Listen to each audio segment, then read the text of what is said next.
kembali lagi ke sini. Tidak ada jaminan kita bisa kembali melaksanakan perjalanan umrah di kota Madinah Al-Munawwarah.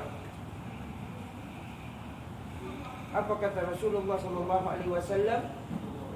Orang yang mencintai Madinah, maka Rasulullah yang mencintai.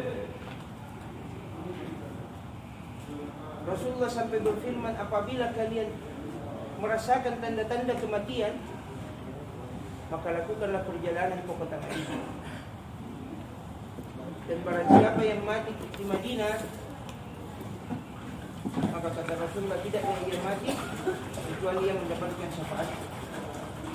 Rasulullah tidak menyebutkan Makkah, Rasulullah tidak menyebutkan Baitul Maqdis, tidak. Tapi Rasulullah menyebutkan Madinah Al-Munawwarah, kota yang dipenuhi keberkahan, dan setiap sudutnya, setiap jalannya kita panggil dengan tanah haram. Maka setiap jengkal yang ada di Madinah ini adalah doa. Setiap jengkal yang kita jalani di Madinah ini adalah berkat, diijabah. Dan sekarang kita harus tinggalkan kota yang berkah. Seandainya seorang manusia menukar seluruh hartanya untuk dapat tinggal di Madinah, bisa jadi itu belum tentu cukup. Bisa jadi kita merasa memiliki kemampuan untuk melaksanakan di Madinah, tapi sebetulnya Allah yang memilih kita untuk datang di kota ini. Bukan kita yang memiliki kemampuan, bukan kita yang memiliki kesanggupan, tapi Allah yang memilih kita dan memberikan kesempatan untuk melaksanakan perjalanan ke kota Madinah Al-Munawwarah. Ahibati fillah rahimani wa rahimakumullah. Manfaatkan ini hari-hari terakhir di kota Madinah. Apa yang kita lakukan sebelum meninggalkan Madinah? Pertama, tingkatkan ibadah tak lebih tinggi lagi. Sebentar malam selepas Isya pergi ke makamnya Rasulullah SAW. Pamit, ucapkan salam. Assalamualaikum ya Habibullah, Assalamualaikum ya Nabi Allah, Assalamualaikum ya Rasulullah warahmatullahi wabarakatuh. Sungguh aku akan meninggalkan tanah yang engkau cintai. Aku akan menuju ke kota Makkah. Dan sungguh aku merindukanmu ya Rasulullah. Dan sungguh aku mencintai Madinah.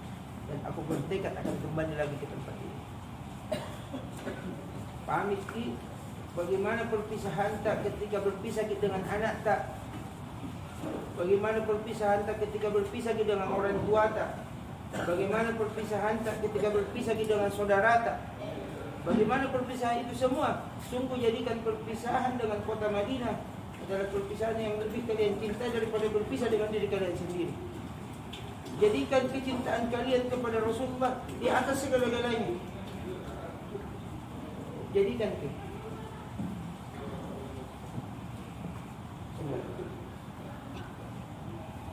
Jadi pamit memang ini malam. Kenapa? Karena biasa itu sudah subuh malah tertutup di makamnya Rasulullah. Tidak bisa. Bagi orang tua yang tidak sanggup melaksanakan perjalanan ke makamnya Rasulullah, cukup dari depan.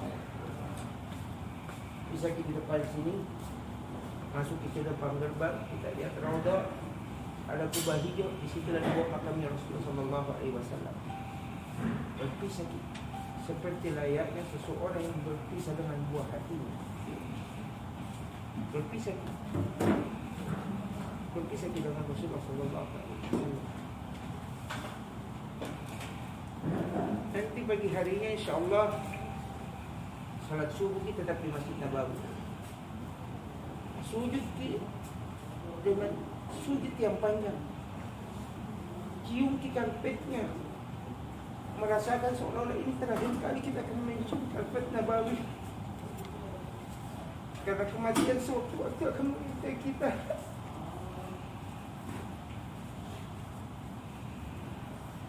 Ahibbatillah.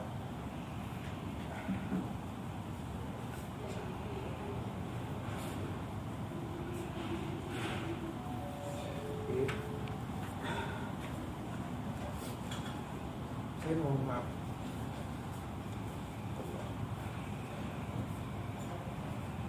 Jadi nanti setelah salat subuh itu, satu hal yang kita lakukan sebelum meninggalkan kota Madinah menuju Bir Ali, bagi yang masih memiliki orang tua, telepon orang tua. Bagi yang ada di sampingnya, peluki orang tua, minta maafnya, minta dimaafkan segala dosa-dosa terhadap ibu tak, karena tidak diterima umrahnya seseorang apabila ia masih memiliki dosa terhadap orang tuanya. Rasulullah berfirman, ridullah wa ridul walidain, sutullah wa sutul walidain.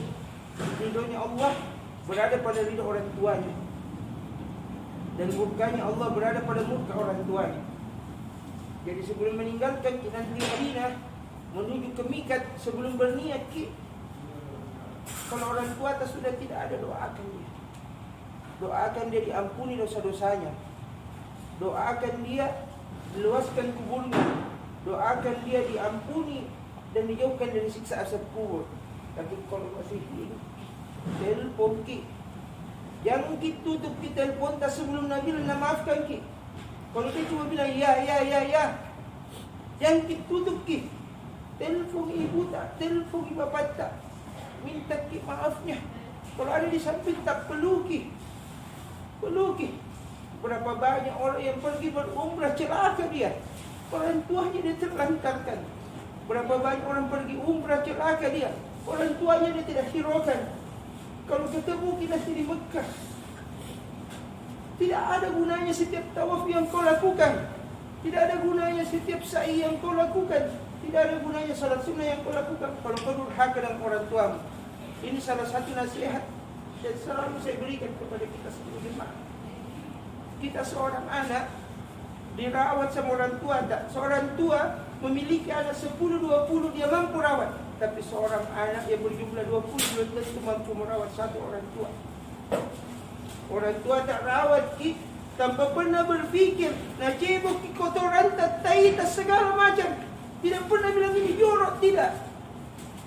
Tapi ketika ada seorang anak merawat anaknya, orang tuanya baru mengeluh sedikit, luar biasa keluhan. Saya mendapati tante saya, anaknya berapa? Nah, tidak ada satu pun mampu menjemput dia. Sakit tidak ada yang mampu. Dia nelpon kemari sama saya. Mungkin doa tak ditagih. Semoga Allah mengangkat saya kesembuhan. Tante, insya-Allah Allah sembuhkan.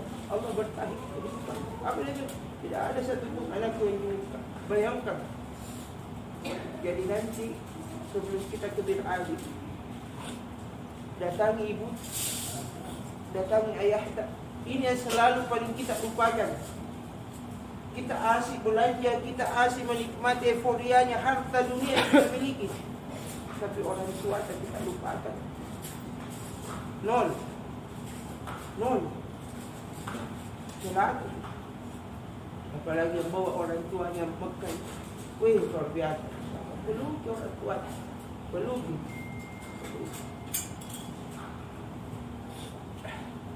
Alhamdulillah, rahimani wa rahimakumullah. Nanti kita akan menuju ke Mikat. Mikat artinya batas. Disitulah kita berniat. Jadi nanti sebelum berniat berihram memang nanti setelah subuh kita mandi wajib. Mandi wajib seperti yang disunnahkan oleh Rasulullah SAW. Ketika mandi wajib bebas memakai segala apa yang dilarang, mulai dari wangi-wangian, minyak wangi dan segala macam. Di sinilah kita mandi sekaligus membersihkan apa yang segala ada di dalam kita. Ketika nanti mandi kita siram kepala kita, ketika nanti mandi kita siram tubuh kita, maka jadikan setiap siraman itu juga turut menyiram apa yang ada di isi hati kita. Siram, bersihkan itu dulu. Lalu setelah itu pakaian ihram. pakai maki bawahnya, pakai maki atasnya. Bagi laki-laki, pakai maki Rexona, pakai maki segala macam, itu masih boleh. Selama belum pergi berniat, maka itu masih boleh. Lalu menuju ke mikat. Mikatnya itu namanya Dzulhulaifah atau Bir Ali. Di tempat tersebut riwayatnya adalah sumur. Bir itu al-birrun, birrun itu adalah sumur. Ali itu adalah tempat tinggi, jadi sumur yang tinggi. Kita akan bermikat di sana. Sampai di sana apa yang kita lakukan? Pertama, salat sunnah 2 rakaat, tahiyatul masjid. Kalau tiba waktunya duhur, maka salat duhur kita lebih dahulu. Jangan kita dulu berniat salat duhur kita lebih dahulu. Kalau tiba waktunya salat sunnah, qabliyah ba'diyah, salat sunnah bagi dulu. Nikmati, tapi jangan juga terlalu lama. Kita butuh waktu di situ paling lama 10 sampai 15 menit. Jadi nanti dari hotel ini berwudu memang lagi. Setelah itu salat tak berniat maki. Bagaimana niatnya? Labbaik Allahumma umratan wa ahramtu biha lillahi ta'ala. Ya Allah, saya berniat memenuhi panggilanmu untuk berumrah dan berihram karena Allah Ta'ala. Lalu tambahkan niat, Allahumma mahilli haitsu habastani. Ya Allah, di mana tempat berhalangku, disitulah tempat tahallulku. Niat ini dikukuhkan atau dikuatkan oleh para ulama Saudi untuk khususnya para kita manusia yang terkadang terhalang dari umrah ini. Sebagai contoh, misalkan wanita yang sedang mendapatkan datang bulan, maka yang terjadi dia tidak bisa menyelesaikan umrahnya sampai kepulangan, maka cukup dia langsung bertahalul tanpa harus dikenai dam. Nah, seperti itu. Setelah berniat kita kembali ke bus. Jangan mikir ada keluar kata-kata di mulut kecuali labbaik Allahumma labbaik. Labbaik la syarika laka labbaik. Innal hamda wan ni'mata laka wal mulk la syarika lak. Bagi laki-laki disunahkan untuk membesarkan suaranya. Apa artinya? Ya Allah, saya memenuhi panggilan. Panggilan artinya kita yang dipanggil. Labbaik la syarika laka labbaik. Kami memenuhi panggilanmu, Tuhan yang tiada sekutu baginya. Innal hamda, sesungguhnya setiap nikmat, laka wal mulk, dan segala kerajaan, la syarika lak, tidak ada sekutu bagi. Setiap seruan talbiyah menandakan kecintaan seorang hamba kepada Tuhan. Jadi nanti talbiyah, ayo coba kita sama-sama. Labbaik Allahumma labbaik. Labbaik Allahumma labbaik. Labbaik la syarika laka labbaik. Labbaik la syarika laka labbaik. Innal hamda wan ni'mata laka wal mulk la syarika lak. Bayangkan setiap talbiyah nanti yang kita kumandangkan, dalam sebuah riwayat dikatakan apabila manusia sebetulnya mampu mendengarnya, maka Allah menyambut setiap panggilan tersebut. Setiap kita berucap labbaik Allahumma labbaik, maka Allah membalasnya dengan labbaik ya abdi, kepenuhi seruanmu wahai hamba. Jadi jangan sia-siakan bertalbiyah. Sampai nanti kita di kota Makkah Al-Mukarramah, kita akan melaksanakan tawaf. Sampai di Masjidil Haram, kita membaca doa, Allahumma antas salam wa minkas salam wa ilayka yauddus salam fahayyana rabbana bis salam wa dakhilna al-jannata darus salam tabarakta rabbana wa ta'ala ya zal jalali wal ikram. Ya Allah, berikanlah aku keselamatan yang datangnya dari atas, dari bawahku, dari kananku, dari kiriku, dari atasku, dari depanku, dari belakangku. Ya Allah, Engkau lah pemilik keselamatan dan Engkau lah yang memiliki surga Darussalam, maka masukkanlah kami ke dalam surga Darussalam. Lalu setelah itu kita membaca Allahumma tahdi abwaab rahmatik wa dakhilni fiha bismillah wassalatu wassalamu ala rasulillah. Kita melangkahkan kaki kanan kita ke dalam masjid. Ya Allah, bukakanlah pintu-pintu keberkahan yang ada di Masjidil Haram ini dan menjadikanlah keberkahan ini menjadi ada pada diri masuk ke dalam. Nanti kita akan berjalan menuju Ka'bah. Ka'bah, di depan Ka'bah itu kita akan menghadap dan membaca doa. Doa yang diriwayatkan oleh Nabi Ibrahim alaihissalam, di mana ketika Nabi Ibrahim mendoakan para jemaah haji dan umrah. Salah satunya kita yang membaca doa tersebut nanti. Apa doa tersebut? Allahumma zid hadzal baita tashrifan wa ta'ziman wa takriman wa mahabatan wazid man syarrafahu wa karramahu mimman hajjahu aw iktamarahu fala junaha alaih tashrifan wa ta'ziman wa takriman wa birra. Ya Allah, tinggikan Ka'bah ini, tambahkan keberkahan bagi, muliakan Ka'bah ini, tinggikan derajatnya dan berikan pula kemuliaan, derajat, keberkahan kepada orang-orang yang mengunjunginya, terutama orang yang berumrah dan berhaji. InsyaAllah semua itu nanti akan saya pandu. Makanya kita saling mendoakan. Semoga seluruh jemaah ini diberikan kesehatan, diberikan kekuatan, dan doakanlah juga supaya selalu saya bisa istiqomah membawa kita kepada saya bisa bimbing. Doakanlah supaya saya bisa seikhlas hati, sepenuh hati. Begitu juga dengan seluruh jemaah. Bayangkan doa ini mendoakan seluruh orang-orang yang mengunjungi Ka'bah agar diberikan kemuliaan, ditinggikan derajatnya, terutama orang-orang yang berhaji dan berumrah. Setelah itu kita memulai tawaf. Nanti Ka'bah itu akan berada di sisi kiri kita. Ada nanti Hajratul Aswad. Tentunya insyaAllah saya akan tunjukkan di mana Hajratul Aswad tersebut. Lalu di sana kita memulai doa tawaf. Bagaimana caranya? Kita mengisyaratkan dengan tangan. Bismillahi Allahu Akbar. Di riwayat pertama, sebetulnya harusnya kita menghampiri Hajratul Aswad dan mencium secara langsung. Ini ijma ulama mengatakan tidak perlu dicium, cukup mengangkat tangan, Bismillahi Allahu Akbar. Dan riwayat kedua ini jauh lebih kuat, tidak perlu mencium. Jadi kita berjalan mengelilingi Ka'bah, Hajratul Aswad, kembali ke Hajratul Aswad, itu satu putaran. Kita mulai membaca Subhanallah walhamdulillah wa la ilaha illallah wallahu akbar wa la hawla wa la quwwata illa billahil aliyyil azim. Sebetulnya cukup dengan bacaan tersebut, tapi di buku panduan banyak doa-doa itu bisa dibaca. Kenapa? Doa-doa tersebut dilakukan untuk supaya kita bisa jadi lebih fokus.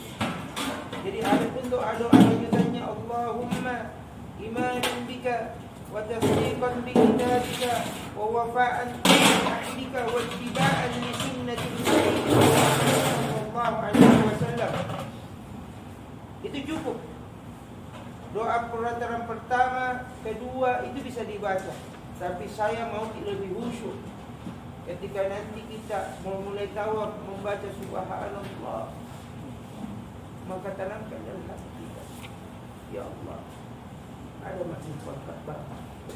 Walhamdulillah, ya Allah, segala puji dan puji syukur bagimu. Kau berikan aku kesempatan hadir di tanah haram. Allahu Akbar, dan sungguh kami berserah diri kepadamu. Wala haula, apa yang engkau takdirkan kepada kami, wala quwwata, apa yang engkau berikan kepada kami, illa billahil aliyyil azim. Sungguh tiada daya dan upaya yang kami miliki. Ada di sini. Setelah sekian banyak dosa yang pernah saya lakukan, engkau berikan kesempatan untuk hadir di Ka'bah. Setelah sekian banyak maksiat yang pernah saya lakukan, Engkau berikan kami hadir untuk ada di depan Ka'bah-Mu. Moga lebih khusyuk. Teteskan air mata tak. Sombong sekali manusia ini. Dia tidak mau meneteskan air matanya ke hadapan Allah. Padahal sungguh ketika ia berdoa, ada orang-orang yang berdoa dihalau suaranya oleh malaikat. Malaikat tidak mengizinkan suaranya naik ke atas langit. Kenapa kata malaikat itu? Ya Allah, ya Rabb, sungguh manusia ini tidak pantas engkau dalam doanya. Tapi apa kata Allah? Sungguh aku adalah Tuhan yang maha mendengar. Kasih sayangku melebihi kasih sayang ibunya kepada dia. Pintu mana yang dia tidak ketuk lalu aku buka baginya. Doa mana yang dia doakan lalu aku tidak terima doanya. Tobat mana yang dia lakukan sedangkan tobatnya tidak terima. Seluruhnya aku terima kata Allah. Wahai hamba, apakah aku Tuhan yang bakhil? Kata Allah dalam hadis qudsi dikatakan, apakah aku Tuhan yang pelik sehingga kau tidak mau menundukkan wajahmu padaku? Apakah aku Tuhan yang sombong sehingga engkau tidak mau berdoa kepada aku, tidak mau meneteskan air mata lagi di hadapanku? Bayangkan kalau di Ka'bah saja kau tidak mau meneteskan air mata, bagaimana di tanah air? Kalau di Ka'bah saja kau tidak mau merenungi dosa-dosamu, bagaimana di tanah air? Maka bertawaf kita dengan sepenuh hati, seikhlas hati. Subhanallah walhamdulillah wala ilaha illallah wallahu akbar wala haula wala quwata illa billahil aliyyil azim. Sampai di rukun Yamani, ada nanti sudut yang namanya rukun Yamani, saya akan tunjukkan semua, saya akan pandu. Baca doa Rabbana atina fid dunya hasanatan wa fil akhirati hasanatan wa qina adzabannar wa adkhilnal jannata ma'al abrar ya aziz ya ghaffar ya rabbal alamin. Selesai putaran pertama. Begitu seterusnya kita lanjut sampai putaran kedua. Baca lagi subhanallah walhamdulillah wala ilaha illallah wallahu akbar wala haula wala quwata illa billahil aliyyil azim. Allahumma innaka afuwwun karim tuhibbul afwa fa'fu anni. Allahumma inni a'udzu bika Allahumma inna nas'aluka ridhaka wal jannah wa na'udzu bika min sakhatika wan nar. Ya Allah, apabila engkau tidak mau menerima tobatku, kepada Tuhan mana lagi aku memohon? Ya Allah, apabila engkau tidak mau mengampuniku, kepada siapa lagi saya memohon ampunan? Maka terimalah tobatku, terimalah ampunlah kami. Berjalan lagi sampai di rukun Yaman, membaca lagi doa Rabbana atina fid dunya hasanatan wa fil akhirati hasanatan wa qina azabannar. Selesai putaran kedua. Begitu lagi diulang lagi subhanallah walhamdulillah wala ilaha illallah sampai seterusnya putaran ketiga. Subhanallah walhamdulillah sampai seterusnya Rabbana atina putaran keempat sampai putaran 7 berakhir. Setelah putaran 7 berakhir, kita membaca wattakhidhu min maqama Ibrahim musalla. Dan kami jadikan tempat makam Ibrahim itu sebagai tempat kami salat. Sunnahnya di situ adalah salat berjamaah di antara makam Ibrahim dan Hajaratul Aswad. Tapi kalau nanti tidak terpaki, maka cukup kita salat di tempat yang telah disediakan. Salat sunnah itu 2 rakaat. Salat sunnah 2 rakaat seperti biasa, membaca Al-Fatihah, Al-Kafirun, lalu salat rakaat kedua membaca Al-Fatihah dan Al-Ikhlas. Dihafal jadi insyaallah. Jadi setelah salat itu biasanya saya akan kumpulkan kita sama-sama berdoa, menghadap Ka'bah berdoa. Di sini panjang doa atas semua. Di sini saat-saat yang paling makbul untuk berdoa. Minta kepada Allah apa yang kita inginkan dunia dan utamanya akhirat. Angkat di tangan kita, ya Allah. Dengan serendah-rendah hati, serendah-rendah suara, merendah di hadapan Allah. Ya Allah. Rabbana As-Sami'ul Alim. Ya Rabb, Kami adalah hamba yang hina. Kami adalah hamba yang tidak tahu diri. Kami adalah hamba yang senantiasa berbuat maksiat kepadamu. Maka ampunilah. Doa kami anak tak supaya dijadikan penghafal Quran. Doa kami anak tak supaya dijadikan orang-orang yang beriman. Doakan garis keturunan kita menjadi garis keturunan yang terbaik. Doa kami supaya anak tak menjadi membanggakan kita nanti kelak di akhirat, membanggakan kita di dunia.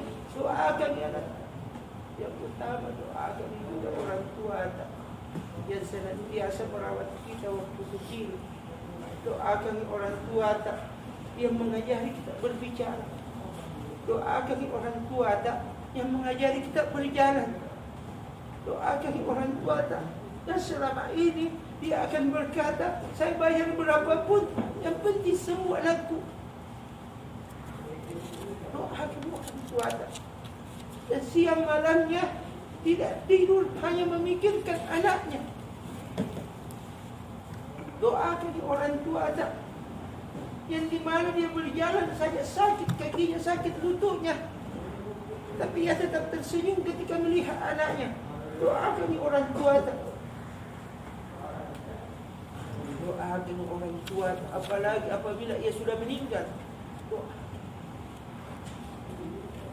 Seluruh doa yang ada di tanah haram itu diijabah. Apalagi orang yang sedang bertawaf, melaksanakan ibadah umrah, diijabah. Tanggalkan semua pakaian kesombongan kita. Tanggalkan seluruh apa yang kita rasakan, kita banggakan selama ini di tanah Makassar, di Indonesia. Tanggalkan. Tidak ada gunanya. Tanggalkan semua. Berdoa. Jangan berhenti berdoa. Jangan berhenti berdoa. Kalau belum seluruhnya kita sampaikan kepada Allah Azza wa Jalla. Minta kesempatan. Lalu setelah itu menuju ke air Zam-Zam. Di sinilah pusatnya air Zam-Zam, di mana Zam-Zam tersebut berasal langsung dari sumurnya. Tidak ada di tempatnya itu paling langsung, paling dekat kecuali di depan Ka'bah. Kita minum langsung air Zam-Zam di sumbernya. Bayangkan, air Zam-Zam itu buat ini. Di Indonesia sekarang banyak yang minta ke saya travel-travel. Tidak ada. Air Zam-Zam itu pasarannya 500.000 per 5 liter. Sekarang pasarannya 500.000 per 5 liter. Kita bisa minum gratis. Lantas kita mau bersedikit-sedikit di Mekah. Minum sepuas hati kita. Di sini setelah tawaf disunnahkan kita minum air Zam-Zam. Apa doanya kita baca? Allahumma inni as'aluka ilman nafi'an wa rizqan wasi'an wa shifaan min kulli da'in wa saqamin bi rahmatika ya arhamar rahimin. Kalau tidak bisa ke bahasa Arab, bahasa Indonesia. Ya Allah, jadikanlah air Zam-Zam ini sebagai pembuka ilmu bagi. Jadikan air Zam-Zam ini menjadi pembuka rezeki yang baik untuk. Jadikan air Zam-Zam ini sebagai obat segala atas penyakit yang ada di dalam diri. Jadikan air Zam-Zam ini sebagai keberkahan dalam tubuh. Diminum. Baca subhanallah satu kali. Alhamdulillah. Wala ilaha illallah, Allahu akbar. Sunnahkan kita minum sampai terak. Sendawa. Kita minum sampai sendawa.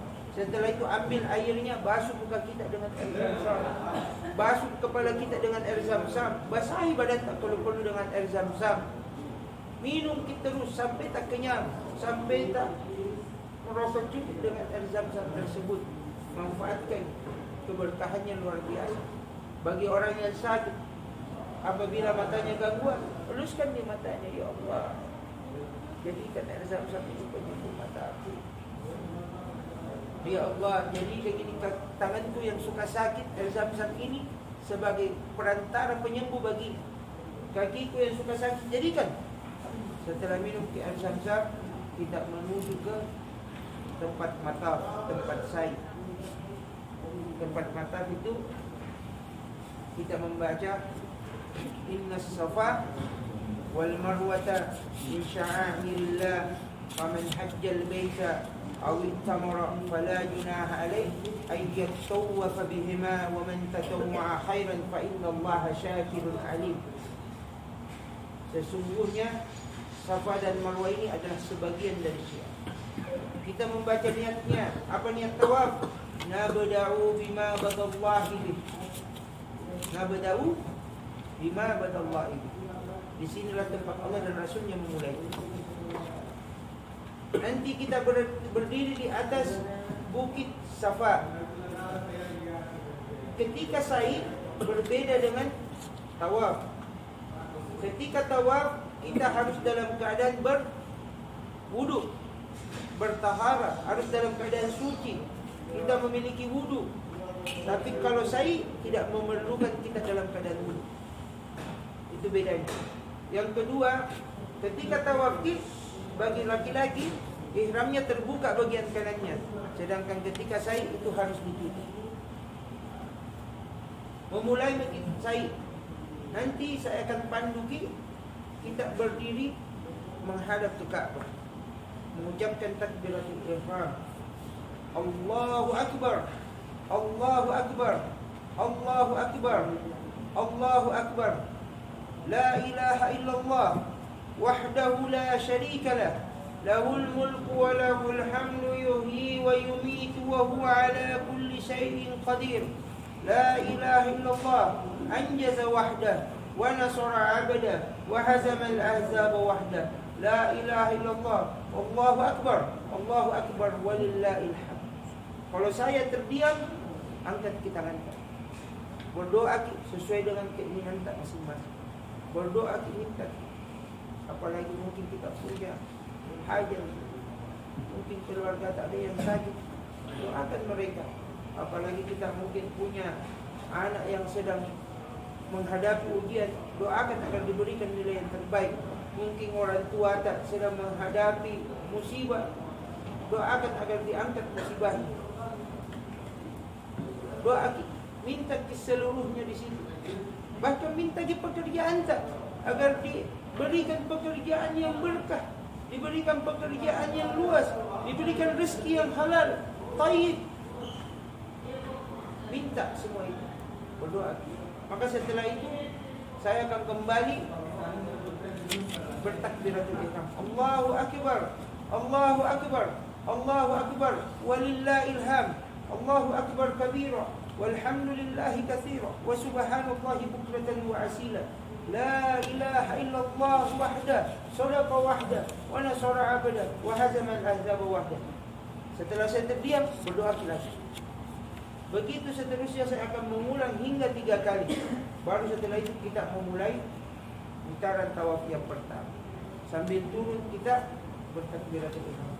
Allahu Akbar, Allahu Akbar, Allahu Akbar.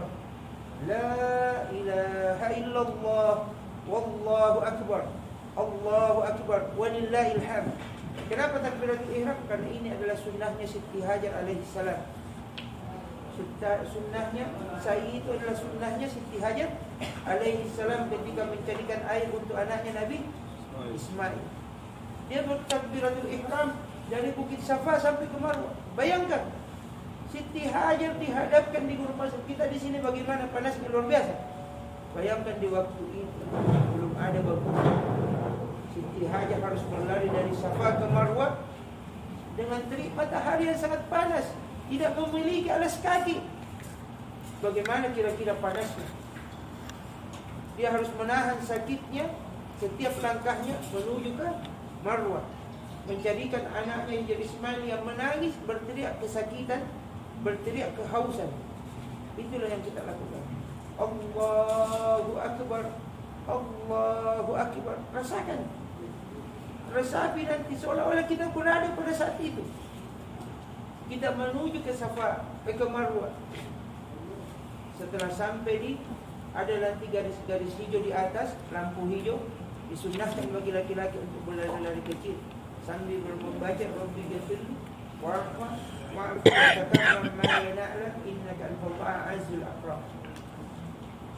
Jadi berlari kecil di sini sampai selesai, sampai di Bukit Marwah. Begitu mendekati Bukit Marwah kita kembali membaca Innas Safa wal Marwata min sya'airillah faman hajjal baita aw i'tamara fala junaha alayhi at-tawaf bihima wa man tatawwa khairan fa innallaha syakirun alim. Baru sampai di Bukit Marwah. Di atas Bukit Marwah kita kembali menghadap ke Ka'bah. Lalu bertakbiratul ihram. Allahu akbar. Allahu akbar. Allahu akbar. La ilaha illallah wahdahu la syarika lah. Lahul mulku wa lahul hamdu yuhyi wa yumiitu wa huwa ala kulli syai'in qadir. La ilaha illallah anjaza wahda wa nasara abada wa hazama al-ahzaba wahda. Setelah itu berdoa. Begitu saya terdiam, berdoa lagi. Begitulah yang dicontohkan oleh Rasulullah SAW ketika bersama para sahabat. Jadi Rasulullah memimpin, dan ketika Rasulullah terdiam maka para sahabat mengangkat tangannya dan berdoa. Itu akan diulang 3 kali. Baru kita melanjutkan perjalanan ke Bukit Safa kembali. Jadi tadi Safa ke Marwah 1, Marwah ke Safa 2, Safa ke Marwah 3, Marwah ke Safa 4, Safa ke Marwah 5, Marwah ke Safa 6, Safa ke Marwah 7. Jadi dimulai dari berakhir di Marwah. Jangan terbalik. Jangan sampai tawaf seperti nanti tawaf kita kira Safa ke Marwah, Safa itu 1, bukan. Itu jadi 14 kali. Panjangnya sa'i itu 400 meter. Safa dari Marwah itu 400 meter panjangnya. Jadi nanti sampai ke di sana persiapkan visita. Jadi hari ini misalkan besok persiapkan visita untuk menjalani umrah. Setelah selesai kisai, apa yang kita lakukan? Kita bertahallul. Bertahallul. Apa itu tahallul? Memotong rambut. Apa doanya? Allahumma ja'al li kulli sya'ratin nuran yaumil qiyamah. Ya Allah, jadikan setiap helai rambut yang saya potong ini menjadi cahaya di hari kiamat. Jadi rugi nanti kalau tidak tahallul sebanyak-banyak. Dalam artian tidak gundul. Bahkan Rasulullah SAW dalam riwayatnya mengatakan Rasulullah mendoakan orang yang gundul. Rasulullah mengangkat tangannya kita bertahallul. Rasulullah berkata, Ya Allah, terimalah umrahnya, ampuni dia, berkahi orang-orang yang gundul. Lalu dia ulang lagi sekali lagi. Lalu orang yang tidak gundul berkata, Ya Rasulullah, doakan juga orang yang tidak gundul, tidak botak. Tapi Rasulullah mengangkat tangannya lalu berkata, Ya Allah, terima umrahnya, berkahi, ampuni dosa-dosanya orang yang gundul 2 kali. Lalu ada sahabat lagi yang berkata, Ya Rasulullah, bagaimana dengan yang tidak gundul? Rasulullah kembali mengangkat tangannya, Ya Allah, ampuni dosa-dosanya orang yang gundul. Berkata lagi sahabat, Ya Rasulullah, bagaimana dengan orang yang tidak gundul? Maka Rasulullah mengangkat tangannya baru yang keempat kalinya, Ya Allah, berikan juga ampunanmu, berkahi, terima umrahnya orang yang tidak gundul. Jadi 3 kali Rasulullah mendoakan orang yang bertahallul, yang berbotak sampai licin. Nanti di hotel itu ada tempat botak di lobinya, di situ mungkin nanti insyaallah. Jadi setelah itu kita harus memperhatikan rukun yang keempat dalam umrah. Apa itu rukun keempat? Tertib. Semua rangkaian itu harus dilakukan secara berurutan. Lakukan secara berurutan. Jadi setelah selesai berurutan, nanti kita menuju ke hotel. Semasa kita berihram, perhatikan larangannya. Bagi laki-laki tidak boleh memakai pakaian yang berjahit, apapun bentuknya. Tidak boleh pakai baju, celana dalam, tidak boleh memakai pakaian dalam, tidak boleh memakai penutup kepala. Semua dilepas. Bagi wanita tidak boleh memakai penutup wajah. Tapi dalam hal ini apabila ia ingin menggunakan masker, itu diperbolehkan. ulama Saudi mengeluarkan fatwa bolehnya menggunakan masker di saat pandemi. Jadi kalau bagi yang ingin menggunakan, silakan digunakan. Tapi saat ini karena sudah dicabut aturan, maka mungkin sebaiknya tidak usah pakai masker. Lalu tidak boleh memakai wangi-wangian. Semua minyak wangi bentuknya apapun yang bentuknya dipergunakan untuk memperindah wanginya, itu tidak boleh. Tapi dalam hal darurat, misalkan orang tua ada yang uzur, sakit kepalanya atau bagaimana yang bisa menyebabkan dia ini, bisa kita kasih seperti minyak angin, itu boleh hukumnya, karena ada uzur. Tidak boleh membunuh binatang yang ada di tanah haram. Tidak boleh mencabut bulu yang ada di tubuh kita. Bulu yang dimaksud di sini adalah mencabut seperti jenggot dan segala macam, tidak boleh. Tapi bagi laki-laki sebelum berumrah, sebelum berniat, malah disunnahkan untuk mencukur habis bulu-bulu, bahkan bulu yang ada di kemaluannya. Tidak boleh berburu binatang. Berburu di sini artinya apabila kita melihat binatang-binatang yang bisa dikonsumsi, ini berlaku hukumnya di zaman Rasulullah. Saya tidak tahu sekarang kalau memang masih ada yang suka berburu. Tidak boleh mengkawinkan. Jadi kalau ada yang berniat berumrah, lantas dia berniat menikah setelah berihram, maka hukumnya haram. Tidak boleh bercumbu. Yang bagi pasangan, silahkan berjauh-jauh dulu. Tidak boleh saling bercumbu, berpelukan dan sebagainya. Lalu tidak boleh berkata-kata kotor. Segala kebiasaan kita di tanah air, mungkin kita biasa meluapkan kekesalan, keluhan dan segala macam, kali ini ditahan. Tidak boleh menggibah. Tidak boleh lagi bercerita apapun bentuknya, menceritakan keburukan orang lain, menceritakan ini yang lain. Tidak boleh apapun bentuknya. Bahkan dalam hal ini, bahkan ketika kita tidak berumrah sekalipun, tidak boleh halnya. Apalagi kita berada di tanah haram. Jaga perkataan kita. Jaga perkataan kita. Jangan menyebutkan hal-hal yang berhubungan dengan perzinaan. Jangan menimbulkan perkataan-perkataan yang bisa menimbulkan syahwat. Jangan menimbulkan perkataan-perkataan yang bisa memancing perdebatan. Jangan menimbulkan perkataan-perkataan yang bisa menimbulkan permusuhan. Jaga. Kenapa? Ini tanah haram. Tempatnya kita menjaga segala apa yang dilarang oleh Allah Subhanahu wa taala. Bahkan di tanah air. Setelah itu, setelah seluruh larangan kita jaga, insya-Allah seluruh umrah kita akan berjalan dengan baik. Setelah nanti selesai berumrah, kita kembali ke hotel beristirahat. Sudah bagi tahallul, bebas bagi berganti pakaian, bebas bagi mengganti baju tak, bebas bagi istirahat. Nanti di hari kedua itu pasti langsung ke hari Jumat. Hari Jumat kita tiba paginya, turun ke masjid cepat-cepat. Kalau bisa jam 10 itu sudah turun pergi ke masjid. Di dalam masjid biar makin terlalu cepat, biar makin di dalam mengaji saja. Mengaji, salat, perbanyak salat sunnah tak. Kalau masuk di waktu duha, kita sampai kita salat duha, qabliyah, ba'diyah, kita kerjakan semuanya, perbanyak di dalamnya.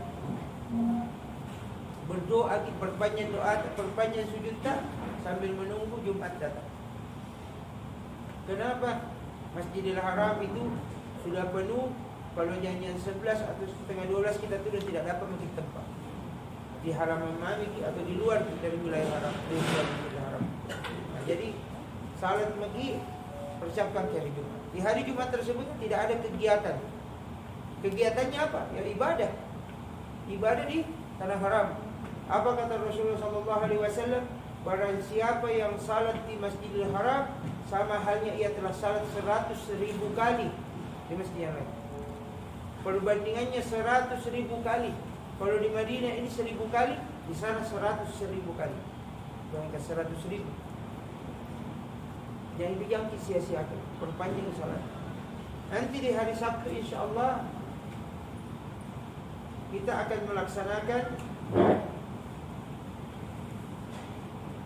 city tour Makkah, keliling kota Makkah Al-Mukarramah. Jadi city tournya itu kalau bisa kumpul di jam 7 pagi di jam kita terlambat. Kenapa? Makkah berbeda itu perkiraan nanti dengan Madinah. Di Makkah itu tidak seperti di sini. Kalau di sini bisa kita lihat agak lowong-lowong. Nanti di Makkah kita lihat sendiri bagaimana itu bus antri masuk. Begitu antri masuk di dalam, tidak boleh itu jemaah langsung naik, kecuali izinnya untuk mengangkut jemaah ke bandara. Tapi kalau bukan izinnya mengangkut ke bandara, dia tidak boleh. Dia harus jemaah langsung naik, langsung berangkat. Dan ini di sini banyak biasa terjadi tertinggal oleh busnya. Jadi jangan lambat. Jam 7 turun pergi. Kenapa? Banyak tempat mau kita kunjungi. Yang pertama kita kunjungi itu adalah Jabal Sur. Jabal artinya gunung, Sur diambil dari kata gua yang ada di Gunung Sur, maka dikatakan nama Jabal Sur, Gunung Sur. Apa peristiwa di situ? Di situlah Rasulullah SAW ketika dikejar-kejar oleh kabilah atau kafir-kafir Quraisy ketika berhijrah ke kota Madinah Al-Munawwarah. Rasulullah dikejar bersama para sahabatnya dan sehingga Rasulullah pun terpisah. Rasulullah terakhir meninggalkan kota Madinah. Rasulullah meninggalkan kota Madinah bersama Abu Bakar As-Siddiq radhiyallahu anhu. Bagaimana Abu Bakar ketika memasuki goa di Gua Sur? Waktu itu Rasulullah sudah kelelahan. Bayangkan, tapi ketika Rasulullah sampai di Gunung Sur, Rasulullah kelelahan. Rasulullah tertidur di pahanya Abu Bakar As-Siddiq. Karena kelelahan, Abu Bakar tidak mau mengganggu Rasulullah, dibiarkannya Rasulullah. Tapi ternyata Abu Bakar melihat ada sebuah lubang. Lubang yang diriwayatkan isinya itu ular, diriwayatkan dikatakan kalajengking. Bagaimana ceritanya itu? Abu Bakar melihat ular tersebut mau keluar. Karena takut Abu Bakar nanti ular ini menggigit Rasulullah, maka Abu Bakar menghalau ular tersebut dengan kakinya. Karena Abu Bakar juga tidak mau membangunkan Rasulullah. Bayangkan bagaimana cintanya Abu Bakar kepada Nabi. Maka Abu Bakar menutup lubang tersebut dengan jari jempolnya. Maka digigitlah kakinya Abu Bakar radhiyallahu anhu. Digigit kakinya sama ular. Kesakitan saking sakitnya menetes air matanya, Abu Bakar jatuh ke atas pipinya Rasulullah SAW. Terbangun Rasulullah. Ya Abu Bakar, kenapa? Maka Abu Bakar menceritakan ada seekor ular ya Rasulullah mau keluar, maka saya tahan dengan jari kaki. Kenapa kau tahan? Kenapa kau tidak bangunkan saya? Sungguh ya Rasulullah, saya melihat wajahmu sangat kelelahan. Saya melihat wajahmu dipenuhi dengan kecemasan. Saya tidak ingin menambah pikiranmu. Saya melihat engkau tidur nyenyak, ya sudah, saya biarkan. Tapi sungguh air mataku ini membuatku membangunkan. Menangis Rasulullah SAW. Lalu ia memeluk Abu Bakar As-Siddiq radhiyallahu anhu. Memeluk seraya menangis. Mereka berdua menangis. Jadi begitulah kedekatannya Rasulullah SAW. Maka Rasulullah pun keluar dari gua tersebut seraya menatap ke kota Makkah, karena dari Jabal Sur itu kelihatan seluruh kota Makkah. Lalu Rasulullah SAW mengangkat tangannya, ya Rabb, wahai Tuhan, lihatlah, saksikan penduduk Makkah mengusirku dari kota kelahiranku. Penduduk Makkah ingin membunuhku. Mereka membuatku lari dari kota yang aku cintai. Ya Rabb, saksikan ya Rabb. Sungguh sakit hatiku. Aku keluar dari rumahku, sakit hatiku. Bagaimana perasaan tak kira-kira kalau diusir dari rumah tak? Sakit hati tak? Tapi apa kata Rasulullah? Ya Rabb, saksikanlah sumpah. Jadikan seluruh penduduk Makkah itu sejahtera. Datangkan buah-buahan dari penjuru belah dunia datang ke kota Makkah dan jadikan mereka orang-orang yang diberkahi. Bayangkan, sekarang kita bisa lihat hampir seluruh penduduk Makkah itu kaya raya, sejahtera. Seluruh buah-buahan ada di kota Makkah. Saya pernah ke bin Daud, saya ketemu lansa, namanya lansa. Saya ketemu duku, namanya duku. Saya ketemu rambutan, namanya rambutan. Ada durian, semua ada di kota Makkah. Yang waktu itu kata orang-orang, Rasulullah itu majnun, gila. Tidak mungkin kota Makkah bisa menghasilkan buah sebanyak itu. Ini kadang-kadang dirumpaskan. Mereka tidak berpikiran bahwa sekarang buah-buahan didatangkan dari seluruh dunia di kota Makkah. Bagaimana caranya? Apa yang mereka cari dari gurun pasir yang sebesar itu? Begitulah yang terjadi kisah Rasulullah di Jabal Sur. Lalu kita akan menuju ke Padang Arafah. Nanti di Padang Arafah itu kita akan melihat sebuah tubuh di tengah, itu namanya Jabal Rahmah. Jabal artinya gunung, Rahmah artinya kasih sayang. Kenapa dikatakan Jabal Rahmah? Karena disitulah pertemuan antara Nabi Adam dan Hawa alaihi salam. Jadi Nabi Adam itu diturunkan di India, sedangkan Hawa istrinya diturunkan di Jeddah ketika dari surga. Mereka saling mencari hingga 200 tahun lamanya baru ketemu. Bayangkan bagaimana kalau kita dipisahkan 2 minggu saja dari orang yang kita cintai, bahkan 1 hari saja kita dipisahkan, mungkin kita sudah mengamuk. Bayangkan Nabi Adam alaihissalam dipisahkan dari istrinya 200 tahun. Dan ketika mereka bertemu, bagaimana luapan kasih sayang mereka di atas gunung tersebut. Makanya dikatakan Jabal Rahmah. Tidak ada keutamaan di Jabal Rahmah. Perhatikan, duku itu hanya sebatas tubuh. Banyak kepercayaan muncul, katanya kalau di sini berdoa cepat dapat jodoh. Tidak ada, itu tidak benar. Itu tidak benar. Tidak ada keutamaan untuk salat di atas Jabal Rahmah, itu tidak ada. Jadi nanti sampai ke di sana untuk menyaksikan kebesaran Allah Subhanahu wa taala dan bagaimana bukti nyata kisah-kisah yang ada di Al-Qur'an dan Sunnah. Dari Jabal Rahmah kita akan menuju ke Mina. Kita akan menyaksikan tenda-tenda jemaah haji. Kita akan menyaksikan sejarah. Di sini kita berdoa. Berdoanya apa? Minta supaya diberikan kesempatan untuk berhaji. Minta, apa kata Rasulullah SAW? Al-hajjul mabrur laysa lahu jaza'u ilal jannah. Dan haji yang diterima itu tiada balasannya kecuali surga. Balasan tertinggi. Di riwayat lain dikatakan, barang siapa yang berhaji lantas dia berwukuf di padang Arafah, dia mensucikan dirinya, dia meratapi dirinya dengan segala dosa-dosanya, dia meratapi, dia bermuhasabah, dia memenuhi, maka seperti layaknya ia bayi yang baru dilahirkan. Haji menghapuskan seluruh dosa besar. Haji menghapuskan seluruh dosa besar. Dia seperti bayi yang baru dilahirkan. Dan nanti kita akan menyaksikan Mina, Musdalifah, dan tempat melontar jumrah. Di situ kita melontar. Kita akan melewati tubuh di mana tempatnya Nabi Ismail alaihissalam. Di situ tadinya akan dipotong. Lalu setelah itu kita akan menuju ke Jirana. Jirana adalah mikat. Di sini bagi ingin yang mengambil umrah silahkan berumrah untuk kedua kalinya. Tapi umrahnya saya sarankan tidak berumrah untuk kita sendiri. Berumrah untuk orang yang kita cintai atau orang-orang yang sudah wafat. Dalam riwayat dikatakan umrah badan itu adalah umrah yang langsung diterima. Allah menghadiahkan langsung kepada mayit yang kita umrah. Jadi misalnya ada kita punya ibu, orang tua sudah meninggal, maka umrahkan untuk mereka. Ada kakak tak, adik tak yang sudah meninggal, umrahkan untuk mereka. Ada nenek tak yang sudah meninggal, doakan untuk mereka. Jadi ketika berumrah nanti yang kedua kalinya, umrahkan badan. Di riwayat lain dikatakan ada orang tua yang sedang disiksa dalam kuburnya.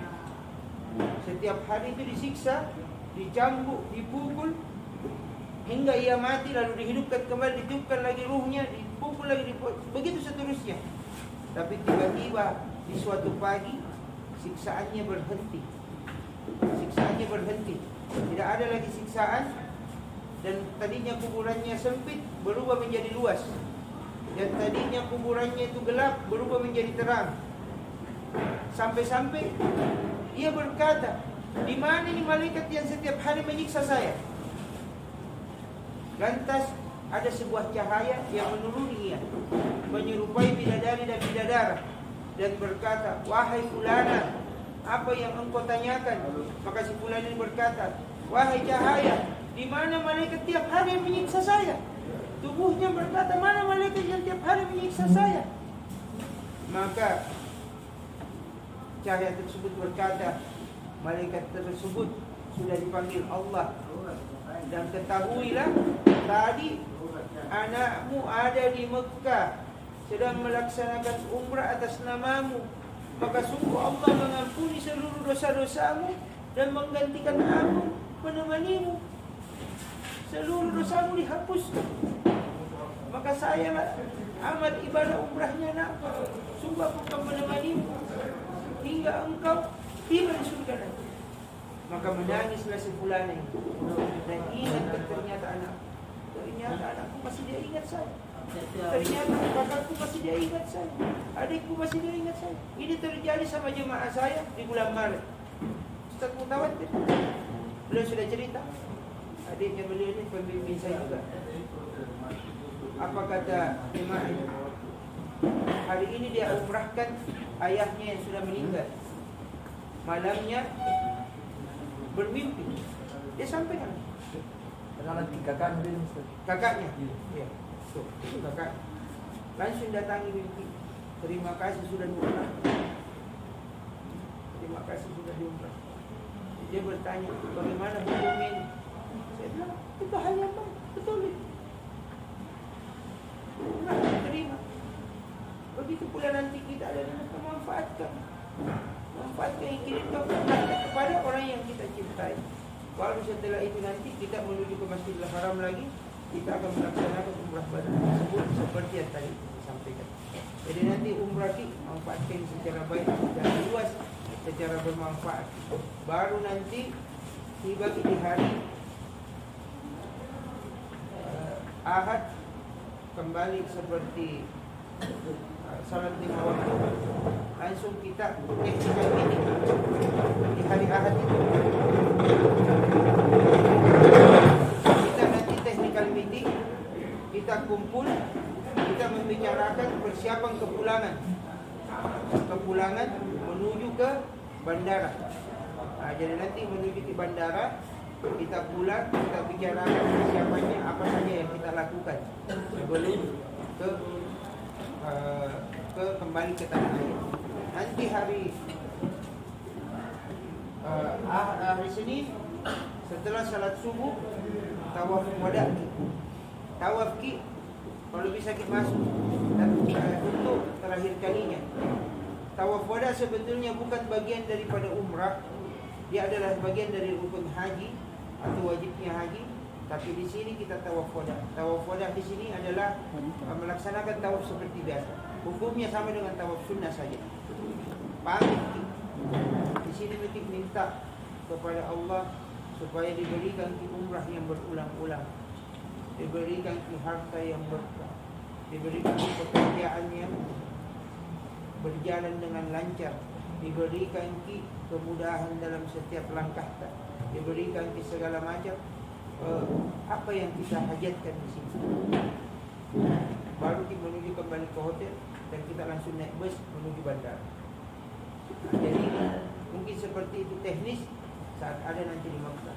Adapun untuk malam ini, insya-Allah barang besok pagi paling lambat jam 8 pagi atau jam 9 pagi, jam 8 pagi sudah ada di luar kamar.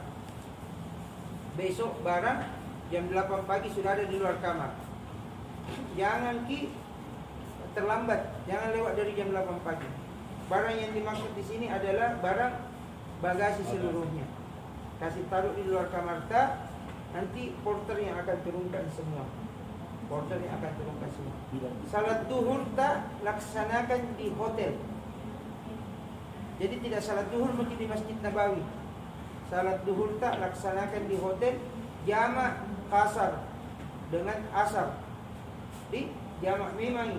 Kenapa? Kita akan menghemat tenaga seminimal mungkin sambil menyelesaikan ibadah umrah. Kita akan mempersingkat waktu-waktu. Pakaian ihram memang sebelum ke Bir Ali. Jadi nanti jam 1 kalau saya lihat mungkin kumpul makan siang, sudah kita selesai makan siang, turun ke bawah. Saya berikan waktu ya 15 menit, 20 menit, mau buang air kecil, buang habis silakan. Tapi setelah itu bus langsung naik. Kita menuju Bir Ali. InsyaAllah kita perkirakan karena di sini itu sistem check-innya itu jam 5 sore.